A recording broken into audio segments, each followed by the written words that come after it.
Hello, my name is Catherine Moore, social worker, mom, coffee lover, and founder of Social Workers Rise, where we inspire social workers to connect, expand their knowledge, and change more lives than they ever thought possible. I'm so excited you found my podcast. We will talk everything social work on every level from micro to macro. We will hear the stories of social workers who are doing big things, learn new skills, and most importantly, give you actionable steps to make a difference today. Let's go.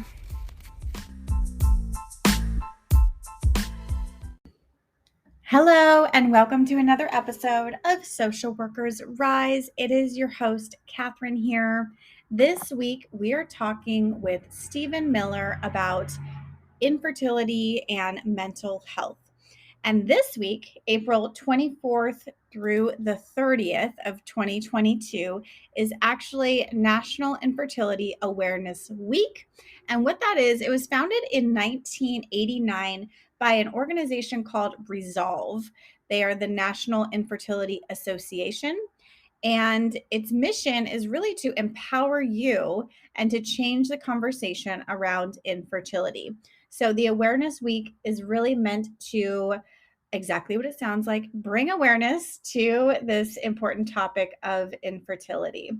So this topic is actually really common, more common than you would think, according to the statistics, compared with how often we actually talk about it and how often we're learning about it in our social work education. So in the United States, about 1 in 5 women are unable to get pregnant after 1 year of trying, which is also known as infertility. 1 in 5. That means if we have a class full of 35 students, 7 of them are unable to get pregnant. That's a lot. I mean, that's a big group there. And then additionally, about 1 in 4 of the women in this group have difficulty getting pregnant or carrying pregnancy to term. So it is a really common problem, and the World Health Organization, talks about it on a worldwide scale. And, I was wondering, with all of the technology that we have, what is going on here? I mean, Stephen in the episode will mention that some of the causes are unknown. So a lot of the challenges to addressing the infertility, according to the World Health Organization, is availability, access, and the quality of interventions that are available to people to address infertility. So this continues to remain a challenge in most countries. And as Stephen mentions, even in the United States, even here in the United States, some people's health insurance does not cover this. So going on about what the World Health Organization says, that diagnosis and treatment of infertility is often not prioritized in national population or in development policies. Reproductive health strategies are rarely covered through public health financing. I mean, if we don't have the money, you're not going to have the research, you're not going to have the programs, you're not going to have availability of the resource. Additionally, there's a lack of trained people in this industry and in this field, and the necessary equipment that is needed, additionally with the infrastructure needed to address this problem. There's currently, as we all know, a high cost of treatment medicines. So all of these are major barriers, even for countries who, like the United States, have the capacity and are trying to address them. But it continues to remain, a shortcoming in the United States and around the world. So while they call the technologies, meant to assist people with infertility, they call it assisted reproduction technology. And they've been available for about 3 decades, which is relatively new in the field of medical, uh, the medical field, right? Uh, so we still have a long way to go. And as Stephen mentioned too, you'll hear him talk about how we as social workers have not been really covering this area either, which probably relates back because it is a relatively new area, and it's just coming into awareness that we really do need to be talking about the mental health issues around infertility. So I'm really excited for you to hear our conversation. We're going to listen to a short ad from our sponsor, the Rise Directory, and then hop right into it with Stephen.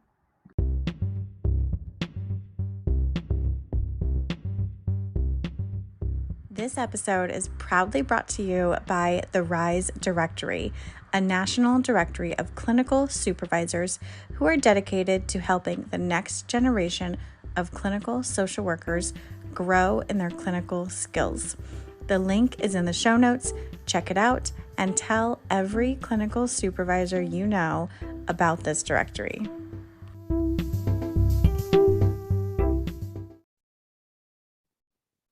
Hello, welcome to the Social Workers Rise podcast. This is Catherine Moore. We are here with Stephen Miller talking about a subject that we have not discussed yet on the 2 years of the Social Workers Rise podcast. So thank you so much for reaching out to me, Stephen, to be on the podcast.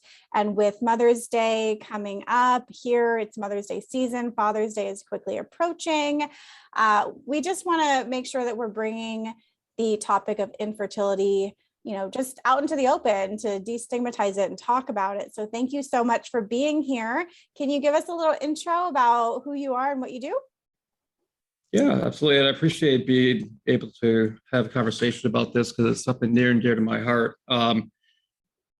So I've been in social work since 2009, and I will honestly say that I feel like social work chose me.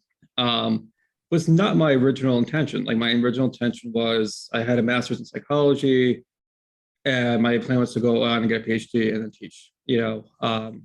Right around when the recession happened in 2008, 2009, when applied to grad schools didn't happen. So, so my first job was actually out in Virginia. My wife had a teaching job out there. I was going to school in Michigan and doing day treatment, and she told me, I could see you doing well working with like some of these teenagers, and it's just like that's not even remotely close to what I want to do. But it was either that or working at a factory cutting chickens, and I'm like, no, I don't want to cut chickens either. So moving out there without a job, she had a job, and then that's where I ended up. So I ended up working with day treatment with teenagers in like 7 through 12 grades. So I did that for about a little over 2.5 years. We were 19 hours away from home, from where we both grew up and stuff. So I ended up moving, getting a job in Milwaukee, worked for wraparound Milwaukee. So that was more of like case management for kids and child protective services and juvenile justice, and providing mental health services with that. And then from there, I ended up in a county agency where I currently am. I worked in crisis, doing case management, and now working with children, families, doing long-term support. So that's kind of my social work career-wise. So I'm currently in a master's of social work program at UW-Madison. And it might be interesting to think that, here I've been working with children and youth and families since 2009, and all from the shift. Well, it was my own personal experience with, my wife and I's personal experience. So our experience with infertility and going through IVF, that kind of really opened my eyes to the life awareness and mental health support. And then it was in our classes, more of the awareness of, we don't talk about it.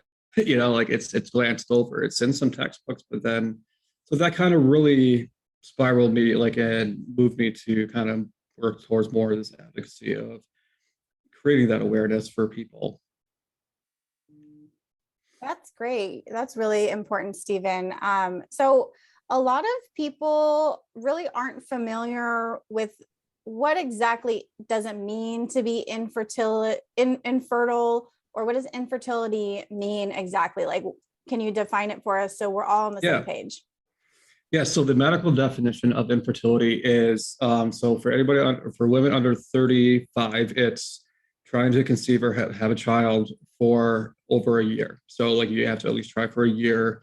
And then if you're not successful, then that's kind of like okay, like then we're gonna start doing fertility stuff. If they're over 35, it is 6 months that you have to try. Reason being is as women age and even men as they age, like sperm quality and egg quality decline. So, and then we are all familiar with the biological clock for women. They like it's diminished very reserved. So, so that's one of the reasons why they have a shorter time period after 35. So you're saying after 35, they say it's easy, it's supposed to be easier to get pregnant. Is that right? No, so it's harder. Harder to So get pregnant. before Okay. 35, yeah. So before 35, it's usually that's the kind of the cutoff age. But as you get older, it's more and more difficult to get pregnant. So that's why the shorter time period to be able to access, fertility treatments or other avenues. Yeah, it's interesting because in the medical field, they call it a geriatric pregnancy. Yeah. And every time I see that, I just think of like an old lady, but this, they're 35, 38, 39 years old. I mean, they don't seem old to me, but in the medical field, they Yeah. call it geriatric pregnancy, which is a interesting tidbit. But Yeah. okay.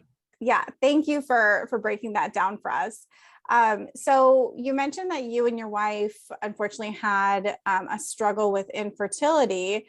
How long did that go on for, and what kind of support or services? Well, I guess before I ask that question, how long did it go on for? And then, what was your struggle? Like, what did you see come up as far as the mental and emotional struggles with that? Yeah. So we had tried for, I would say, about 7 years. It was about 7 years that we had tried, and some of those years, including the years that we did IVF. Um, I I think the biggest thing that comes to mind, like with like it's almost like the societal expectation of you get married, you have kids, like I mean, it's just like what that's kind of expected. And I mean, I know trying to be include like not marriage is not for everyone, like and that's their choice. But I think about like the phrase first comes love, then comes marriage, then comes a baby carriage, right? I mean, it's in kind of ingrained that like okay, you're supposed to have kids, and when that doesn't happen, it's like driving into like a thick fog of like okay, what my world doesn't make any sense anymore. Like it's and especially for male factors. So for our case, like it was both. Like we both had issues. So like I had male infertility, and then she had diminished ovarian reserve. So I mean, like her, supply was smaller, and it's typically known as a woman's issue, and it really is about 30-40% of the time it's from the male factor. um and about 30-40% of it is for female, but then there's a portion of it like 20% that's unexplained, which is crazy to me. You think about like we have all this medical stuff, but like and it's just unexplained, like we don't know why. The hard thing is just like seeing everybody else, right? I mean, seeing everybody else in your age group, your friends, your family, cousin, like seeing them, you know, have the thing that you want. Like, and it's that ambivalence between I'm really happy for what you guys have and like because you don't wish infertility about anybody really, but it's that grief and loss, like of like what I thought my life was supposed to be like. And it's perspective grief, and I think that's something that's hard for people to understand is we think about grief, we think about somebody that is elderly or in old age, and passes away from natural causes, and then we have the funeral, like like it's just like we have that image, but then when it's something that's kind of invisible, like it's hard to understand, because I think people think like, okay, well, how are you grieving something you never had? But it's Right. like yeah. Yeah, and working in hospice, I understand the grief aspect, pretty well from a professional standpoint. That yeah, you're grieving the loss of your dreams, of your plans, of the way that you wanted your life to go. A lot of times people have these set timelines, which may or may not be realistic, right? Mm-hmm. But we go to college and then we find a spouse, and then by the time that we're 30 or for 35, we want to have a kid. And for women, we do hear that ticking clock a lot. And then when you're out with your spouse or your partner, whoever it might be, there's always those questions about, oh, when are you guys having one? Or why haven't you had a baby yet? Or do you even want kids? Things like that. And which being in the field now, I find completely inappropriate questions, because they could be very triggering. You don't know what's going on with the person, if it's physical health, mental health, financial health, all of the above. Yeah. It's so hard. Yeah, it's so hard. And you're right that society has really groomed us to follow that traditional path. And a lot of times we're raised to where we just believe that is who we are and what we're meant to do.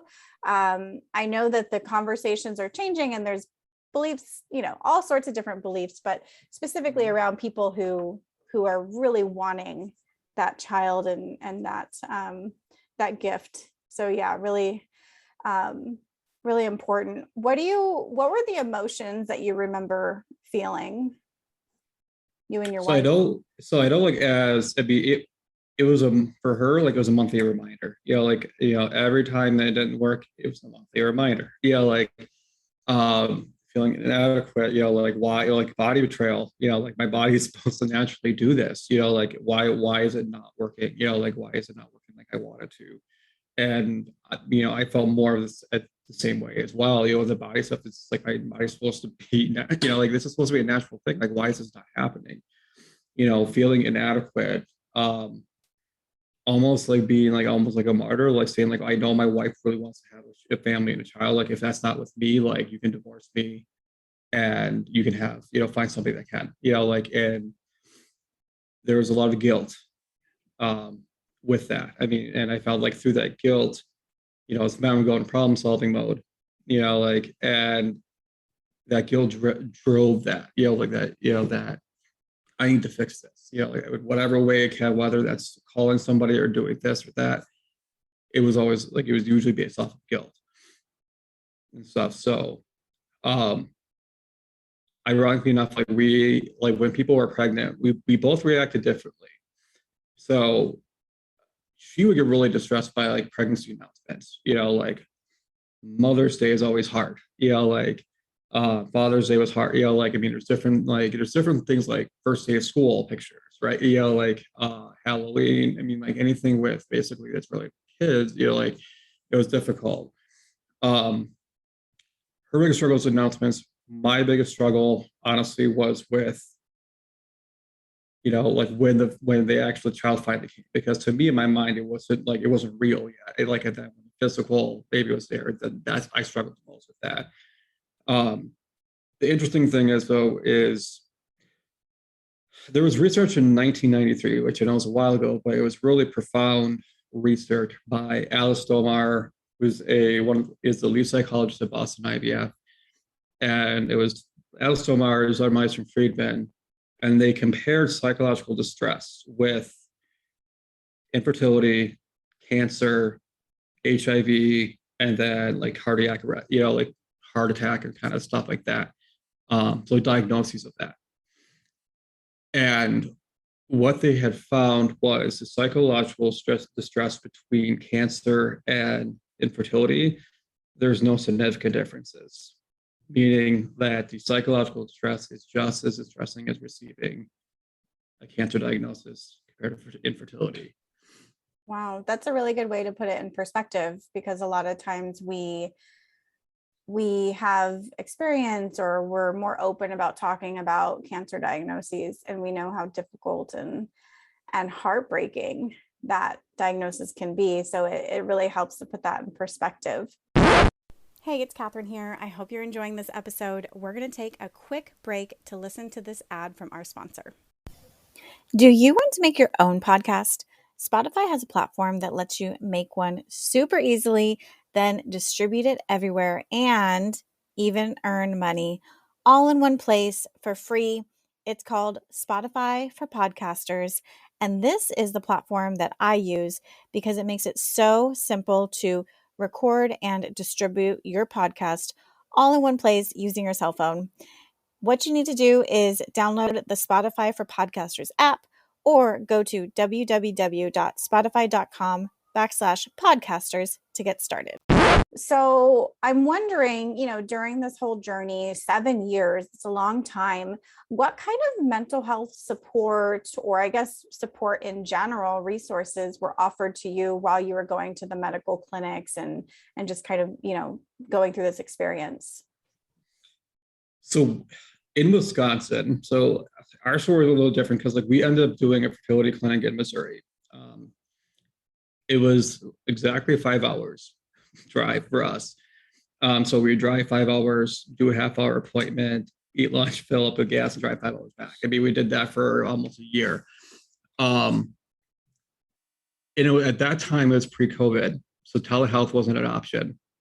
Support groups weren't an option. They were either Madison or Milwaukee. We're in between. We're like an hour each direction. To go to that. So, but in the entire state alone, there's only 5 people in the state that really specialize in fertility. It's 2 in Madison, 2 in Milwaukee, and 1 in Appleton. And the hard thing is there's so few people understanding and awareness of this that it's not accessible. It is a little bit more accessible now with the silver lining of the pandemic. Telehealth is now a good option, but the Resolve has great virtual support groups. There's some for men, there's couples, there's one for women, and there's great counselor that specialize in it. It's just there's few. So for us, it was hard too, because right in the middle of IVF, if we're traveling 5 hours to go to a clinic and and then driving an hour to go into it just wasn't feasible at the time. But now virtual, it would have been feasible. It would have been feasible for us to go through IVF. Okay, now we can be at home, we can do a virtual support group, and great, we get the support. Yeah. So it really doesn't sound like there was any support available for you guys.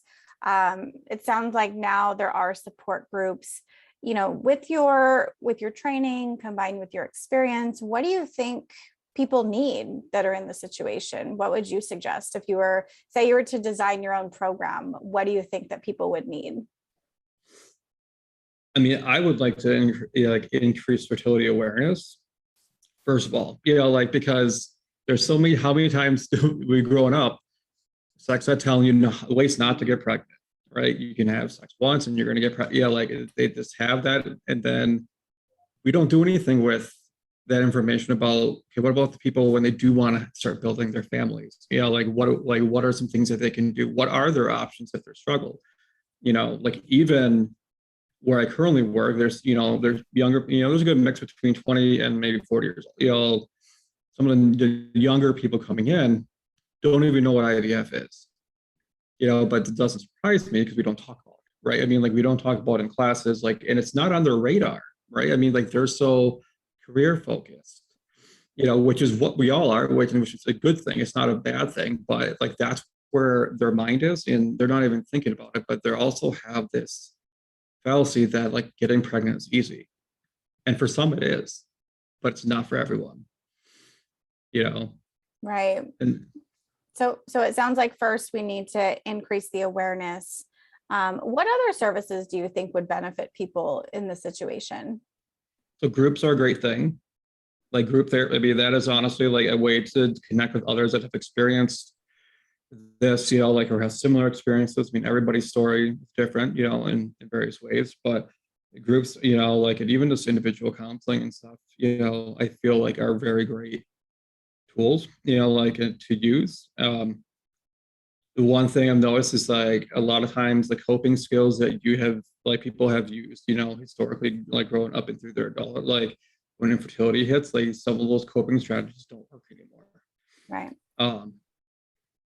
The one thing I will say is like I had listened to, this is my ADHD and I do apologize, but like this is where my mind's going, but and wanted to cover this, but I had listened to a podcast and I didn't realize Mother's Day was a different day in the UK, in Ireland, in different places. But it was, I think the end of March was their Mother's Day. And I listened to a podcast by these two women in Ireland that are doing social work over there. And it was really powerful because they talk about Mother's Day and how the view of what Mother's Day is like, and when your Mother's Day's experience is not the same as what the majority people feel, like it's disenfranchised grief. Like my story does not look like that. And that it could even be like for people that have lost a mother, like, but infertility, like I just remember being at church services, right, where they're like, okay, all the mothers stand up, right? And it's just like there's another reminder. And I know a lot of churches have gone away with that and have recognized that infertility is an issue. Like this is a tough day. We don't, and they recognize every kind of, like, but it's like that disenfranchised grief. Like that. This is not a great day for everyone. Right, definitely. And that's a good point that we really need to be just aware and acknowledge that there are different kinds of mothers out there. There's people who want to be, who maybe were once a mother. And that's another topic too, and that kind of couples with infertility is once you do get pregnant, being able to carry the baby to full term or to a healthy delivery to where it's able to survive. Do you have an, I don't even know how to ask the question. Let's talk about that. Yeah. So, I mean, like for us, like we did one transfer, didn't work. And the first one, which we knew ahead of time, like historically the odds of it working the first time is small. Like it does happen, but it not very often. But even regardless, like we did transfer, like that hope, right? I mean, that hope is there. Like, okay, I hope that the first one just works. Like we can just, be, like pregnant and like get our, have our dream, right?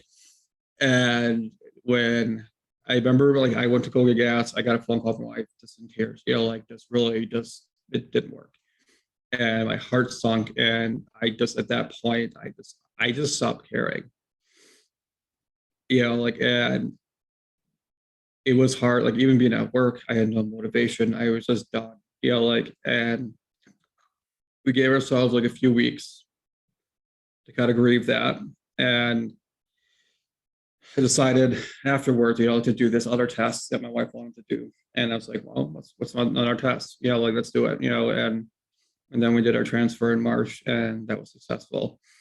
And the interesting thing is I think most people would think that like, okay, you were pregnant, you probably were elated. Yes, internally, like I was elated, like I was happy, but we're both kind of in shock because like we've been like, nope for 7 years. And then, okay, it happened. What do we do now?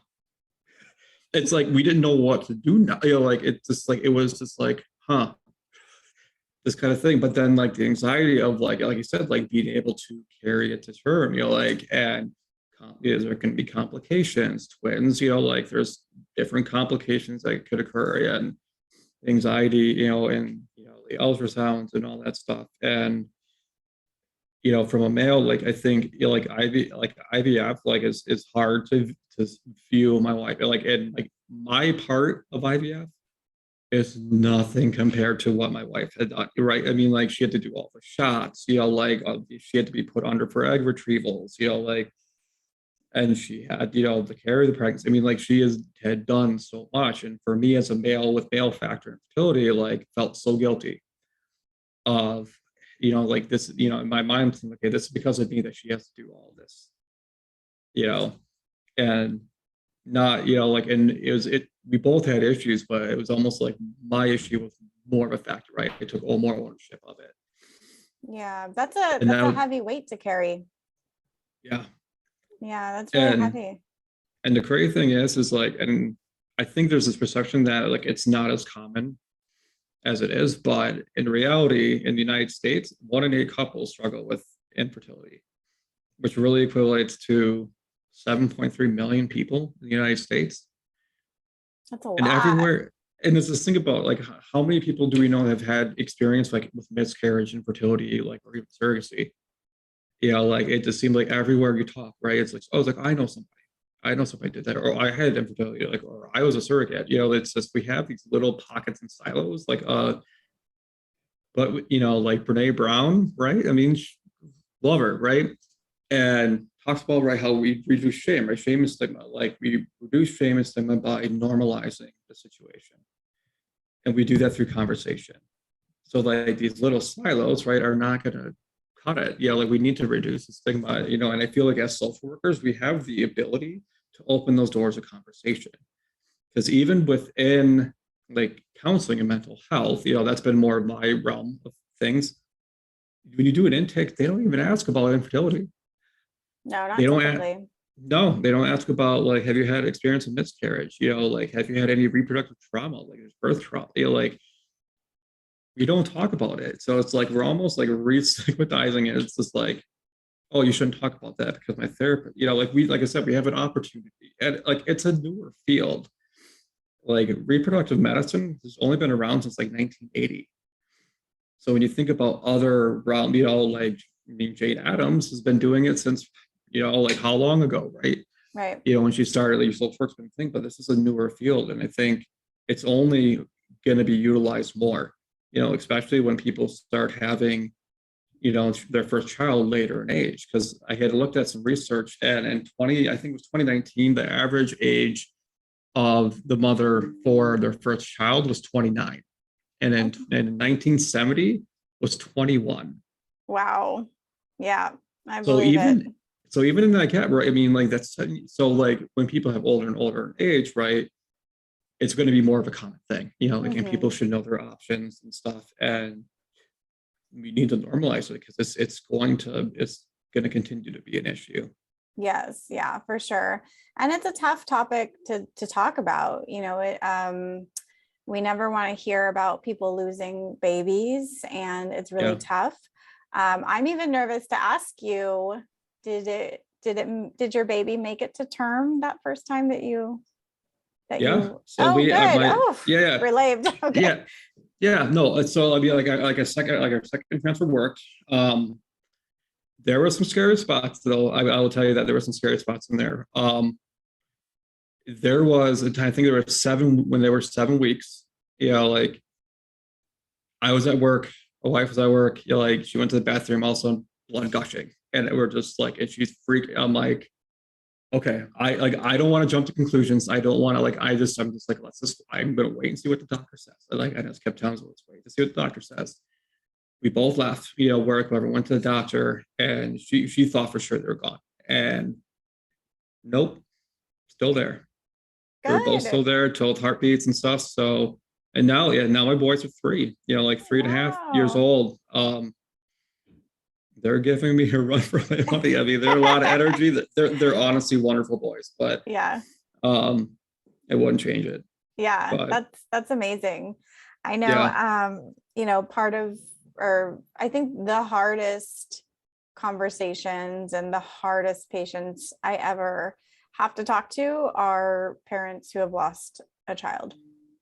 yeah, Because there's nothing to do or say, or no matter what, there's just nothing that's going to make them feel better in that moment, which really isn't the goal, of our visit. I guess the goal right, of the visit would be to just let them know that there is support and there is help.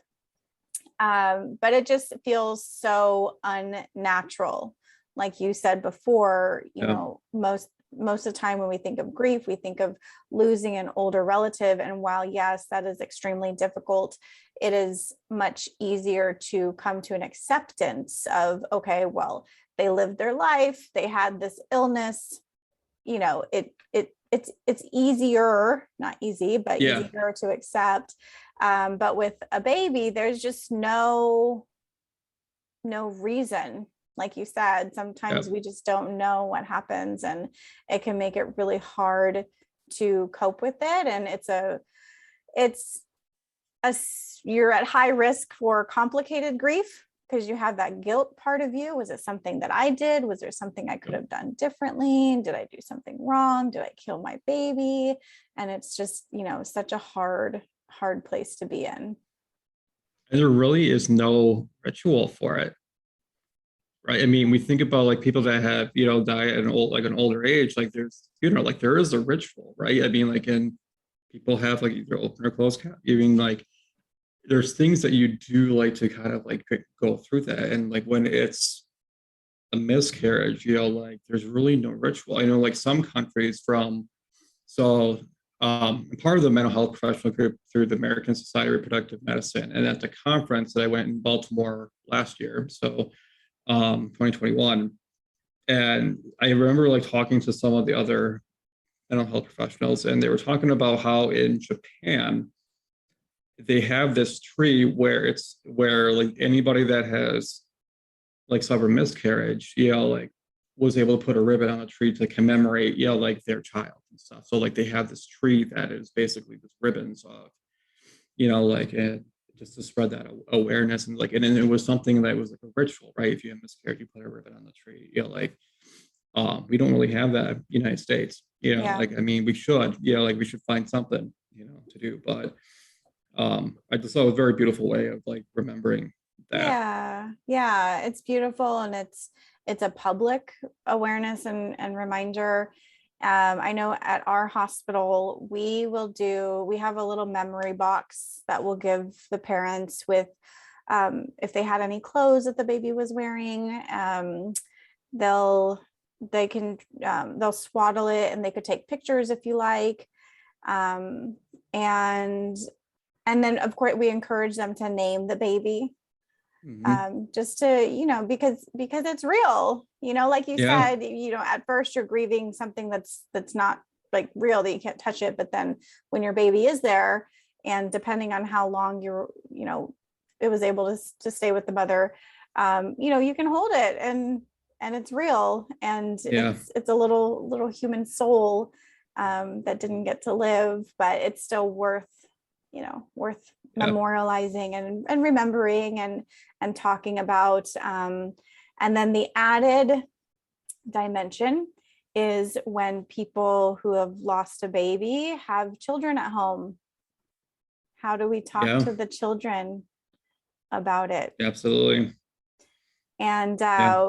my most recent family, they asked me, you know, should we just ignore it? Should we just stuff it under the rug and not talk about it? And I said, no, don't do that.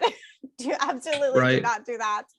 And I am not a grief expert by any means, but I know the basics. And I told the family, you know, their families were young children. So when their children, like 3, 4, and then older, they know what's going on, and they Yeah. have some sort of understanding. So it's just important to talk about it, and to answer their questions, and to really help them process it. And children will process it in different ways. So um, there'll be time delays, I guess you will. So once Yeah. you tell them, like, oh, okay, you know, that's sad, and then they might go on playing for a little bit, and then maybe at dinner time they'll come back and have questions, because it takes them a little bit of time to process it. And then it's also important to help them identify those emotions that are connected with what's going on, just to reduce the chance of any kind of complicated grief or traumatic responses. So I don't know, do you have anything to add about how to talk to children about, you know, and like a miscarriage or that kind of grief? I mean, and I agree with you. I mean, like it needs to be talked about, in a way that they understand. Yeah, I mean, the other hard thing too I think about is like when you have secondary infertility and you see the struggles and you're like, and I know you hear people say like, well, you have a child, like why are you just happy with that? And that's really disheartening, like, Mhm. but yeah, I mean, I think just being able to normalize that conversation. I mean, about like what like, and it's really grief, normalizing that grief happens, like in life. Um, yeah, because you Yeah. don't want to put that down. You want to keep that stuffed away, and because that just eats at you like in later on. So Yeah. Yeah, definitely. yeah, So, but so I have a question for you though. okay. So I'm always intrigued by this. When did you first learn that infertility was a thing? Like that it happens to people. Like when did you first learn that? I think that would have been maybe in my teens, but I think I would have really been aware of it in my early 20s because I Okay. would have known people who maybe got married or who, were trying, or the conversation was out there, especially with social media. At that Yeah. time, it was a long time ago. So we had Facebook. That was Yeah. about it. Yeah. But you connected with a lot more people, and so you were able to see those types of conversations, happening a little bit. But yeah, that's when I would say it first came on my radar. Okay. But it's usually what happens is it's either you know somebody or you get diagnosed with it. Like that's usually how it happens. It's not like I said in school. Like Yeah. it's so prevalent. Like and even with miscarriage, 1 in 4 pregnancies, at least in the United States, like end in miscarriage. Right? Wow. That's a big percentage. That So it is. happens to a lot of people. And my thing is like if we're wanting future clinicians, like or current clinicians, right? If we're wanting them to be able to help people that are struggling with infertility or miscarriage or trauma, right? How are we supposed to expect them to support them if we're not talking about the issues? Yeah. So that is You know, my last question for you is, how do we support one of our clients who might be struggling with infertility? I mean, if they're coming to your door, I mean, open up the conversation. I mean, and let them know it's a safe space to talk about because when you look at most clinicians' like their websites, their bios, right, it talks about like grief, depression, anxiety, which are all intertwined, right? I mean, infertility is a true biopsychosocial, right? I mean, it's social work, right? It's all intertwined that, but like somebody that's not in the mental health field may not see that as this is okay. They have grief, depression, anxiety, like they must know, like what infertility is. Um, I you just opening that door and be willing to learn, Yeah. because really, I mean, it's okay not to have the answers, but sometimes it's just like helping them figure out like how do I navigate this, you Yeah. know? Are Um, are there any kind of resources or trainings or anything that you know of, or a book that we could read in case someone just wants to be more educated on the topic? yeah, there is a lot. I mean, Resolve is great. So they are the national nonprofit for infertility. The 24th through the 30th, which I'm sure like this is going to be done in May, up May, but is National Infertility Awareness Week. That there's a plethora of information on there, of talks, of just videos. I mean, and just really getting at social media. They do just such an excellent job, and they do a lot of advocacy for the legal side of things. Because right now, we have 19 states, which is an improvement, like that have mandated fertility coverage. California being one of them, Wisconsin not. Hey. So yeah, so but if you think about with including meds, the average cost for IVF is $38,000. And Wow. I had just read yesterday an article about there was a social worker in Minnesota that was working full time. They were doing IVF and they ran out of money. Like they couldn't do anymore. They weren't successful. They didn't give up, right? So she took out a second full-time job because the full-time job at this warehouse offered fertility benefits. She worked 80 hours a week for 3 weeks and then was like, "Is this not sustainable? I can't do this," and ended up quitting. But she purchased Cobra, and it was cheaper to pay for Cobra than it was for IVF to pay for out of pocket. Got it. So in a way, Cobra listeners, Cobra is the health insurance that you get when you're unemployed, I believe. Yep. Yeah. Okay. Yeah. Or if you are resign from position or get let go. But so for them, it worked, and they did one more cycle and it worked, which is great for them. But you shouldn't have to work 80 hours a week to get coverage. That's the thing is this is such a medical thing. Like, why is it that, they will test and let you know that, hey, you have infertility, but we're not going to treat it. Oh, it's just like, what is that's like saying like, yep, you're diabetic, man, we're not going to give you insulin. Yeah. It's just like, to me, it's like, it's such a battle, and I don't know why that's such a battle. But it just highlights, people are, it affects so much, and even more than just the individual level. I think about foster care and adoption, right? I mean, adoptive parents are 10 times as likely to have gone through fertility treatments.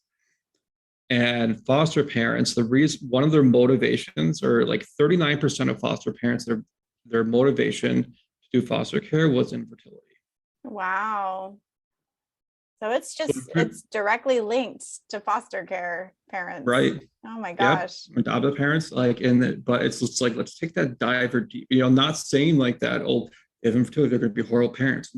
No, it's just understand them, understand that journey for them, because that really sometimes makes an impact like their parenting, right? I mean, and understanding why they may parent a certain way, right. Yeah, that makes sense. Okay, well, awesome. Thank you, Stephen. Where can people find you and connect with you if they have any questions or want to learn more? So I'm on LinkedIn, pretty on that a lot. So pretty active. And then I started an Instagram page. So SJ Miller 2024. Those are pretty much the two primary ones. You can message me on either one of those, and I'd be more than happy to give more information and connect. Okay. I'm also willing to give talks, or do more podcasts too. I enjoy having conversations like this and being able to spread awareness. Yeah. So if there's any opportunity, listener, for you to hit up Stephen to learn more about infertility, let him know. He's open for talks and trainings. He would love to help you guys out. Thank you so much, Stephen. It was great talking to you today. Yeah, thanks for having me. Appreciate it. Thank you so much for listening to this important episode on infertility and mental health. As mentioned at the beginning of the episode, National Infertility Awareness Week is April 24th through the 30th of 2022.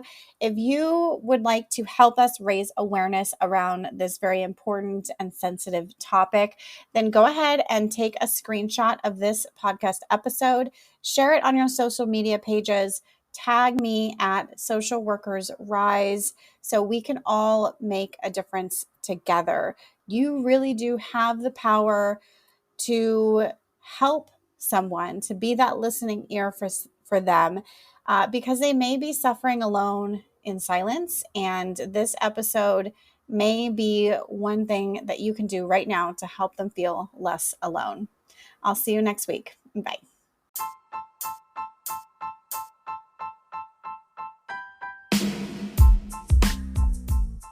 Thank you for joining us on another episode of Social Workers Rise. If you loved it, please open up your iTunes, tap the 5 stars, and leave a short note on why you love listening to the Social Workers Rise podcast. Also, if you want to share it on social media, I absolutely love it. You'll have me fangirling all over you. Take a screenshot and share it and tag me at Social Workers Rise on Instagram and Facebook. Lastly, Just want to leave a little bit of legal disclosure here that the information, opinions, and recommendations presented in the Social Workers Rise podcast are for general information only, and any reliance on the information provided in this podcast is done so at your own risk. This podcast should not be used in place of professional advice, therapy, or clinical supervision. And with that, my friends, I'll talk to you next week.